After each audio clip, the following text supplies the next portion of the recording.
à toutes et à tous, bienvenue dans cette édition de la synergie de ce vendredi 20 juin 2025, produite par la RPA, Radio Inzamba et Télé Renaissance. Le 18 juin marquait les 5 ans de l'arrivée d'Évariste Ndayishimiye au pouvoir, avec la promesse d'un nouveau départ pour le Burundi. Mais qu'en est-il aujourd'hui? A-t-il incarné le changement ou prolongé un système déjà contesté? Dans ce journal de la synergie des médias, nous revenons sur les grandes lignes de son quinquennat: sécurité, économie, justice, droits humains, jeunesse et réfugiés. Une édition à plusieurs voix pour dresser le bilan d'un mandat qui soulève bien des questions. À la présentation, Josiane Mozaneza et Bertrand Ngendakuliyo. Bienvenue. Rebonsoir. Le Burundi serait-il à la croisée des chemins sous le règne d'Évariste Ndayishimiye? Ce dernier a-t-il été un homme de changement ou de continuité? A-t-il incarné l'espoir ou plutôt le désespoir? Le bilan de ces 5 années de pouvoir avec Eddie Claude Nininaz. Cela fait 5 ans qu'Évariste Ndayishimiye est à la tête du Burundi. 5 années marquées par de grandes difficultés, des espoirs déçus et une situation qui se détériore dans presque tous les domaines. Arrivé au pouvoir dans la continuité du système mis en place par ses prédécesseurs du CNDD-FDD, il promettait le changement aux yeux des plus dupes, alors que, dans les faits, il est un produit d'une descente aux enfers du Burundi, de ses fils et fils. Sur le plan économique, le pays traverse une crise grave, le franc burundais se déprécie fortement, les prix des produits de première nécessité flambent et le coût de la vie devient insupportable pour une grande partie de la population. La corruption est toujours présente, parfois jusque dans les plus hautes sphères de l'État, y compris la maison même du chef de l'État, encouragée par le cercle familial en tête duquel sa princesse Angeline Ndayishimiye. L'endettement public s'aggrave, les investisseurs se font rares et les jeunes qualifiés quittent le pays faute d'opportunités. Le chômage touche de plein fouet les jeunes, tandis que les fonctionnaires et retraités peinent à vivre dignement. Quand l'économie est malade, la politique, elle, agonise. Les libertés fondamentales sont en recul, les espaces civiques et démocratiques sont verrouillés. Les opposants, les organisations de la société civile et les médias indépendants subissent pression et arrestations arbitraires et autres formes de répression. L'usage de la force, de la peur pour faire taire les voix critiques devient une pratique courante. La milice du parti au pouvoir et certains membres des forces de sécurité sont régulièrement accusés d'intimidation et de violence. Les récentes élections organisées sous la houlette d'une commission électorale contestée n'ont fait que renforcer le contrôle du parti au pouvoir. Les résultats publiés, sans réelle transparence, donnent une victoire écrasante au CNDD-FDD. Ainsi, bonjour parti-État, au revoir la démocratie. Comme si cela ne suffit pas, le règne du prince de Gitega déchire encore le tissu social en instrumentalisant les institutions telles que la justice elle-même, l'institution de l'ombudsman, la commission vérité et réconciliation ou encore la commission nationale des droits de l'homme sont perçus comme instrumentalisés. Cela fragilise encore plus le tissu social burundais et affaiblit la confiance des citoyens. Sur le plan diplomatique, le Burundi peine à restaurer des relations solides avec ses voisins et la communauté internationale, ce qui complique les efforts de relance économique et de coopération. En somme, ces 5 années de gouvernance d'Évariste Ndayishimiye ont été marquées par un appauvrissement généralisé, une régression des libertés, un climat de peur. Le pays semble s'enfoncer dans une impasse alors que les Burundais aspirent à la paix, à la justice et à un avenir meilleur. Le Burundi mérite mieux et demain, c'est trop tard. Justement, ces 5 années ont été marquées entre autres par des décisions controversées sur le plan militaire. Des milliers de militaires burundais ont été envoyés en République démocratique du Congo en violation des procédures régissant le déploiement des forces armées à l'étranger. Pire encore, les objectifs de cette mission ont été modifiés en cours de route, sémant la confusion et la démotivation chez certains soldats. Les conséquences ont été lourdes, des pertes humaines, des blessés graves, des soldats faits prisonniers et d'autres emprisonnés pour avoir refusé de combattre. Le point avec Bonfils Nyongeri. En 2020, il a été rapporté qu'un accord de coopération bilatérale avait été conclu entre le Burundi et la République démocratique du Congo. À la suite de cet accord, Des troupes burundaises accompagnées de véhicules, des engins et des matériels ont été déployés sur le territoire congolais. Lorsque la force régionale de la communauté est-africaine a été mise en place pour s'interposer entre le mouvement M23 et le gouvernement congolais, le Burundi a été également parmi les pays contributeurs de troupes. Cependant, le gouvernement burundais a pris une voie parallèle en envoyant des soldats issus d'autres bataillons de la Task Force Tafoc pour traquer et combattre le mouvement M23 agissant de manière indépendante des forces de l'EAC. Cette attitude a rapidement ravivé les affrontements provoquant le retrait de toutes les troupes de la communauté est-africaine qui a été remplacée par celle de la SADC. Toutefois, les troupes burundaises sont restées sur place aux côtés de la SADC, bien que le Burundi ne soit pas membre de cette organisation. À la fin de l'année 2023, les positions des militaires burundaises ont subi des assauts et des violentes attaques du mouvement M23. Certains des soldats burundais ont été tués, d'autres ont fui en dévalant les collines et plusieurs ont été capturés. Les autres qui se sont repliés, quant à eux, ont été arrêtés et emprisonnés, accusés d'avoir refusé d'affronter l'ennemi, en l'occurrence le M23. Ces soldats se sont défendus en affirmant que les forces du M23 étaient militairement supérieures à leur capacité de combat. À ce jour, des informations provenant de l'armée burundaise indiquent que depuis le début de l'engagement du Burundi contre le M23, entre 1000 et 1200 militaires burundais auraient péri dans ces affrontements. Plus de 270 soldats qui se sont repliés sont détenus dans les prisons du pays et un nombre indéterminé estimé dans des dizaines restent captifs entre les mains du M23. En 2024 et 2025, le mouvement M23 a réussi à repousser les forces telles que les FDLR, les Wazalendo et même les troupes burundaises ainsi que les FARDC et la SADC à s'emparer des villes et zones stratégiques, notamment la ville de Goma et Bukavu. Pendant tout ce temps, le gouvernement d'Evariste Ndayishimiye a toujours nié la capture de ces soldats tout en exprimant sa crainte d'une agression du Rwanda via le M23 composé de citoyens congolais. Actuellement, le M23 exige le retrait des troupes burundaises de la RDC comme cela a été fait par la SADC. Jusqu'à présent, le gouvernement burundais n'a rien communiqué à ce sujet. Au contraire, il continue de planifier de grandes offensives contre M23 et le groupe Twirwaneho. Sur le plan juridique, l'envoi des troupes burundaises en RDC viole les articles 255, 256 et 257 de la Constitution burundaise qui stipulent que tout déploiement des troupes à l'étranger doit être approuvé par l'Assemblée nationale et le Sénat après examen des intérêts supérieurs de la nation burundaise. Les motivations à l'origine donc de ce déploiement militaire en République démocratique du Congo incluent, selon certains observateurs, la volonté d'affronter le Rwanda, des considérations ethniques et la quête de gains financiers. Gracien Rukindikiza, expert en sécurité dans la région et ancien officier de l'armée burundaise, estime que ces motivations ont coûté cher au Burundi, tant sur le plan humain que diplomatique. Pour mieux comprendre les motivations derrière cet engagement militaire, suivez l'analyse de Gracien Rukindikiza. C'est qu'il se disait qu'au Congo, le M23 était assimilé au Rwanda, ou aidé par le Rwanda, ou c'était les militaires rwandais. C'était une occasion, il se disait, c'est une occasion d'aller se confronter à l'armée rwandaise. Deuxième chose, une mauvaise conception ethnique. Ndayishimiye et son équipe ont cru que le M23 était des Tutsis, ce qui est faux complètement, parce qu'il y a beaucoup de gens de rwandophones qui ne sont pas des Tutsis au Congo.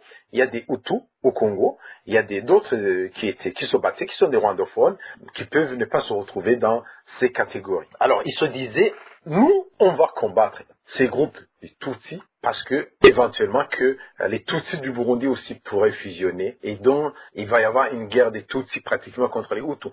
Et du coup, il s'est rallié avec les FDLR, les gens qui ont commis le génocide au Rwanda, et les FLN, pour dire que si on arrive à se battre, à gagner cette guerre, eh bien finalement, on va aborder le Rwanda. Troisième raison, non des moindres, c'est des raisons financières. Tshisekedi lui a dit, déjà on paye $10 000 aux mercenaires. Vous les militaires burundais, président Ndayishimiye, vous me dites que vous êtes capable de battre le M23.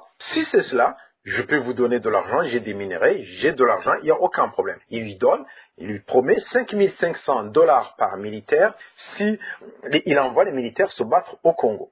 au Congo, c'est le président Ndayishimiye qui gagne de l'argent au détriment des militaires. Donc, il a fait le choix. Le choix, ça a été lui contre les militaires. Au niveau des conséquences économiques, les gens qui voulaient investir au Burundi, il n'y en avait pas beaucoup déjà. Quelqu'un qui vient de l'étranger, qui veut investir, je vais créer une usine, les gens ne le font pas parce que le Burundi est instable. Il ne peut pas y avoir des touristes dans le pays. La dernière, c'est au niveau de la région. Les relations étaient plus en plus difficiles avec le Rwanda. Ce qui dit que si le Burundi a des problèmes avec le Rwanda, c'est-à-dire que le Burundi peut avoir aussi des problèmes avec les amis du Rwanda. Et en plus, il y a eu une tournée de l'émissaire du président américain dans la sous-région pour la question du Congo, justement. L'émissaire a été au Congo, il a été en Ouganda, il a été au Rwanda, mais il n'a pas été au Burundi. Cela veut dire que les gens se moquent complètement du Burundi. Sur un autre front, celui de l'économie, le tableau dressé par les experts n'est guère plus brillant. Ils s'accordent à dire qu'aucune avancée notable n'a été enregistrée sous la présidence d'Évariste Ndayishimiye. Selon l'économiste André Nikwigizé, la famine gagne du terrain. 75% de la population vit sous le seuil de la pauvreté et la production nationale a chuté de 40%. Il pointe du doigt la résistance du pouvoir aux recommandations des techniciens pour redresser l'économie. Suivez ces explications. Au cours des 5 dernières années, l'évolution de l'économie burundaise a été vraiment désastreuse. La production agricole a fortement baissé de plus de 40%. Le gouvernement n'ayant pas appuyé les agriculteurs pour leur fournir des engrais, des semences sélectionnées ou un encadrement adéquat. Cette situation a évidemment exacerbé la pauvreté extrême qui touche plus de 75% de la population, avec environ 6 millions de personnes, soit presque la moitié de la population, qui souffrent d'insécurité alimentaire. Et 6 enfants sur 10 présentent un retard de croissance, selon les rapports des institutions internationales. Et comme vous le savez, le Burundi est classé le pays le plus pauvre du monde. Le pays manque d'infrastructures, les routes, l'électricité, l'eau. Et durant les 5 dernières années aussi, la corruption et la dilapidation des ressources publiques ont atteint des limites inacceptables pour le pays le plus pauvre du monde. Par exemple, des minerais sont exploités et exportés, des tonnes de café sont exportées, mais les exportateurs ne rapatrient pas les devises provenant des ventes. Le secteur du carburant est aussi en casse-tête. Et dans tous les cas, l'État perd des milliards de francs et certains hauts responsables participent dans ce vol. Par conséquent, le pays se retrouve dans l'impasse. Alors, que faut-il faire pour améliorer la situation? Pendant des années, des experts tant nationaux que des institutions internationales ont déjà proposé des réformes à faire, que ce soit pour la stabilisation macroéconomique, que ce soit pour la relance de la production. Mais le gouvernement a fait la sourde oreille. Dans tous les cas, ce que je pourrais dire aujourd'hui, c'est qu'il faut sauver le Burundi avant qu'il ne soit considéré comme un État failli. Parce que ce n'est pas loin, bientôt ça pourrait être déclaré État failli. Pour l'économiste Faustin Ndikoma, président de la PARSEM, la situation économique du pays est encore plus préoccupante. Il évoque une dette publique galopante, la faillite des entreprises, la flambée des prix et la dévaluation continue de la monnaie nationale. Écoutons Faustin Ndikoma. Sur le plan économique, la situation est très mitigée. Le pays vraiment a reculé. Le taux d'inflation a augmenté de façon vertigineuse, de 8% à 40%. C'est inimaginable. Les réserves de change, on était à 1 mois et demi d'importation, maintenant nous sommes à 2 semaines d'importation. Quatrièmement, l'arrêté du carburant est devenu une hantise pour la vie quotidienne des citoyens. Maintenant, l'endettement explose à 60%.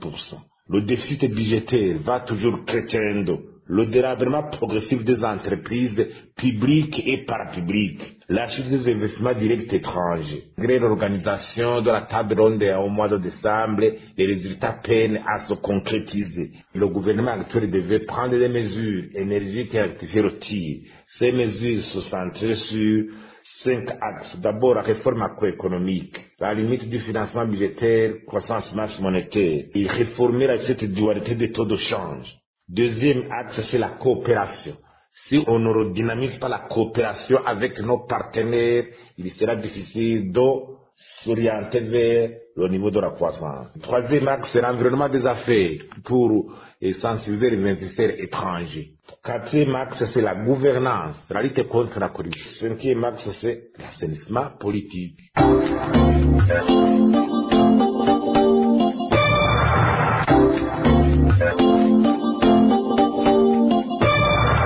Le constat est tout aussi préoccupant du côté des acteurs politiques et de l'opposition.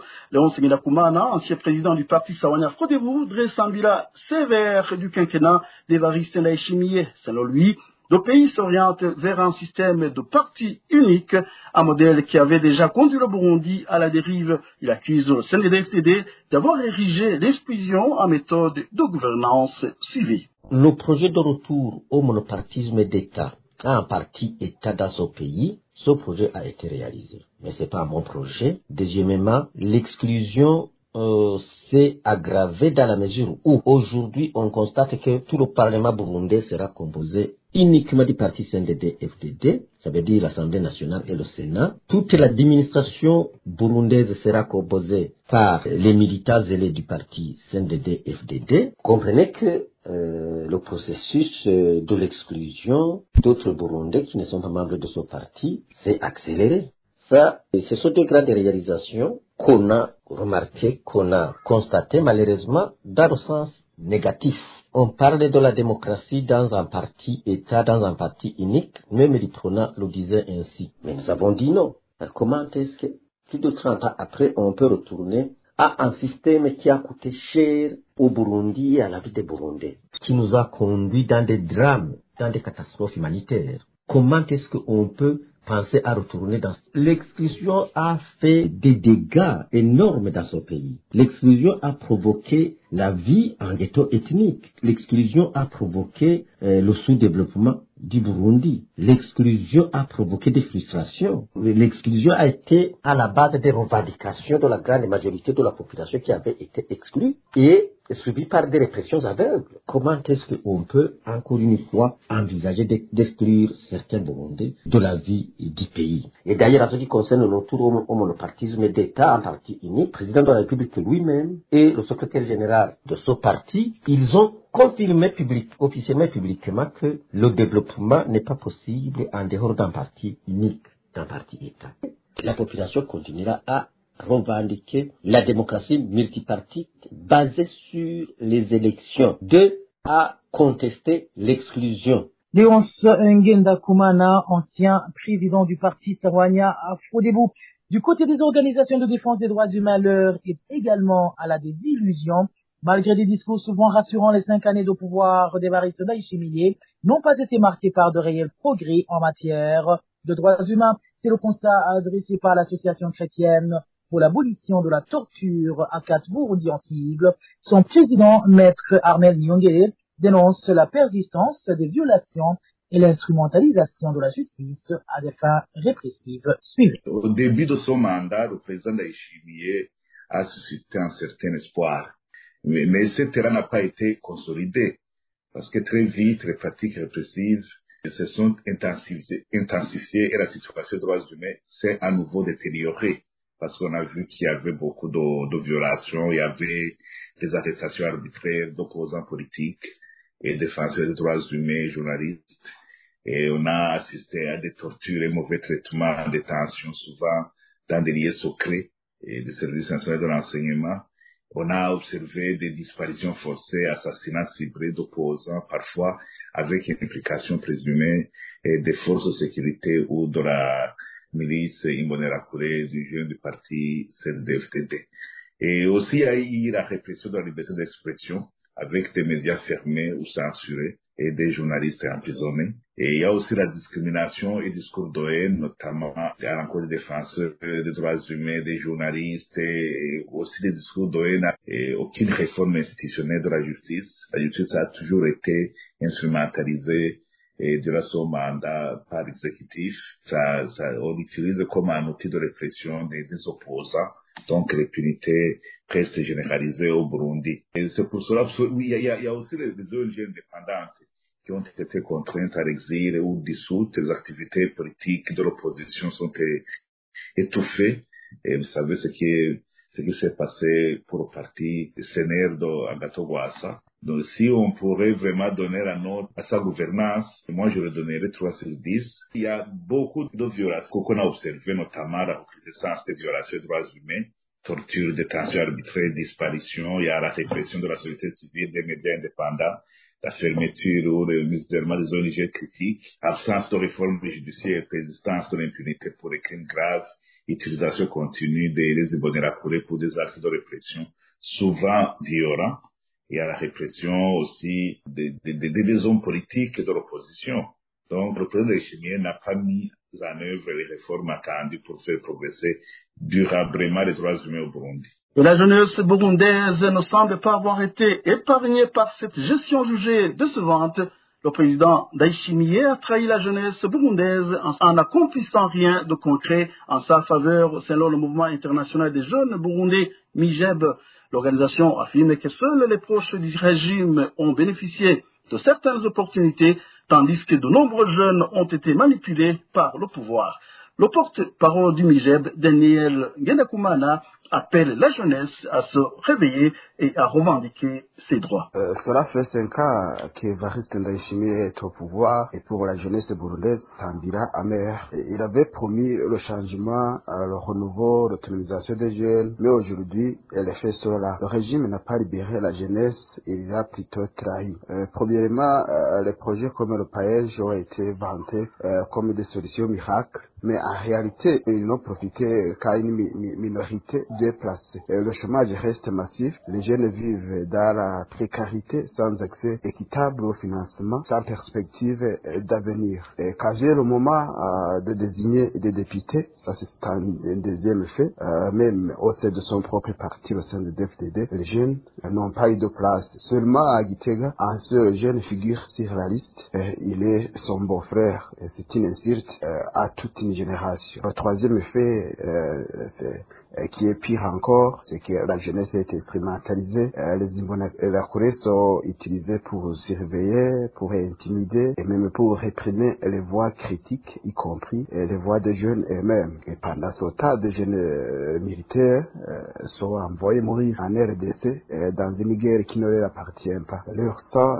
est versé pour des intérêts qui ne sont pas le leur. En dernier lieu, on constate des propos qui sont tenus par Ndayishimiye lui-même, comme tant d'autres ténors du sein de DFDD, qui osent comparer les enfants du Burundi à des Ilisuzi Nkona, qui est une image qui, dans le contexte, qui déshumanise, qui rabaisse et qui insulte l'avenir même de notre nation. Quand même, le mouvement international de la jeunesse burundaise trouve que ce régime n'a pas servi à la jeunesse. Il a utilisé, il a manipulé, il a même sacrifié. Il agit c'est un pouvoir qui agit comme un ogre qui dévore notre avenir pour nourrir une vieille oligarchie accrochée à ses privilèges. La jeunesse doit désormais refuser ce rôle de figurant. Le moment est venu de se lever et de dire non à la manipulation et de réclamer notre place dans notre voie et notre avenir. Le ressenti des citoyens dans les provinces du Sud va dans le même sens, avec un regard critique sur ce quinquennat. Des citoyens provenant de différentes localités peinent à identifier une seule réalisation positive de la présidence Ndayishimiye. Selon eux, ces 5 années ont été synonymes de crises multiples et d'une pauvreté grandissante. Beaucoup jugent improbable tout changement significatif au cours des 2 années restantes du mandat présidentiel. Suivez. Les 5 ans du régime de Ndayishimiye se caractérisé par une montée des prix des denrées alimentaires et une pauvreté extrême au niveau de la population. Et vraiment, on ne dirait pas qu'il y a un secteur qui aurait eu un développement remarquable, si ce n'est que chuter comme tout le monde le voit. Vraiment, il n'y a aucun secteur qu'on dirait qui a prospéré. Tous les secteurs ont plutôt dégringolé. Avec les 2 ans qui lui restent, je n'espère pas grand-chose qui pourra changer de positif.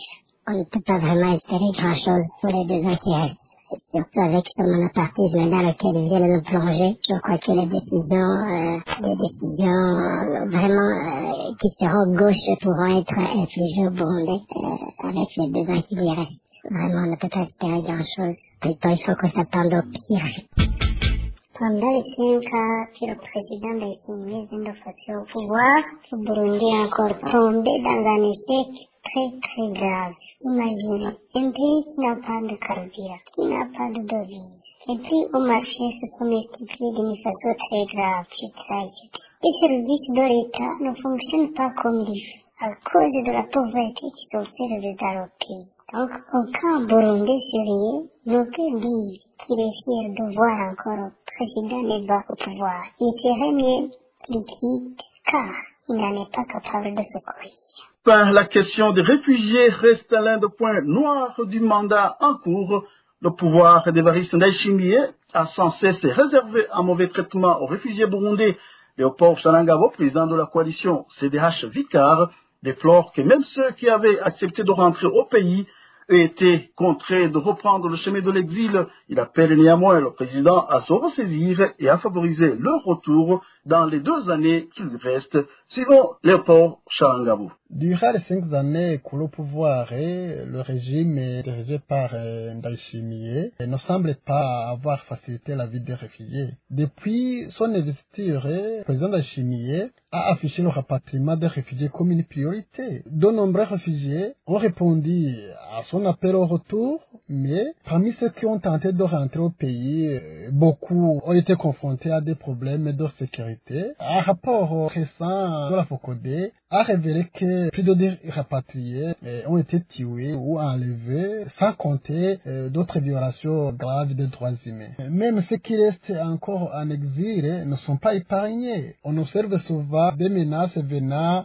soit d'agents de services de renseignement, soit d'ambassades burundaises. Voilà pourquoi l'on peut affirmer que ces 5 dernières années n'ont pas été favorables aux réfugiés, même si dans un discours le président semble exprimer une volonté de les voir rentrer. Il est vrai que tant qu'un être humain est en vie, il garde toujours un espoir. Le président Ndayishimiye pourrait changer, prendre conscience de la nécessité de respecter les droits fondamentaux des réfugiés. Mais le problème réside dans le décalage constant entre ce que le président Ndayishimiye dit et ce qu'il fait. Mais il doit comprendre qu'un pays qui compte plus de 300 000 réfugiés dans des différents pays d'exil ne peut pas se prétendre totalement en paix. Après donc 5 ans au pouvoir, Évariste Ndayishimiye laisse un pays plein d'incertitudes. Une chose est claire, le Burundi est à un tournant de son histoire. Et voilà, c'est la fin de ce journal en synergie, proposé par la RPA, Radio Inzamba et Télé Renaissance. À la présentation, vous étiez en compagnie de Josiane Moudaneza et Bertrand Ngenda Priyo. Passez une bonne soirée et bon début de week-end sur vous. Au revoir.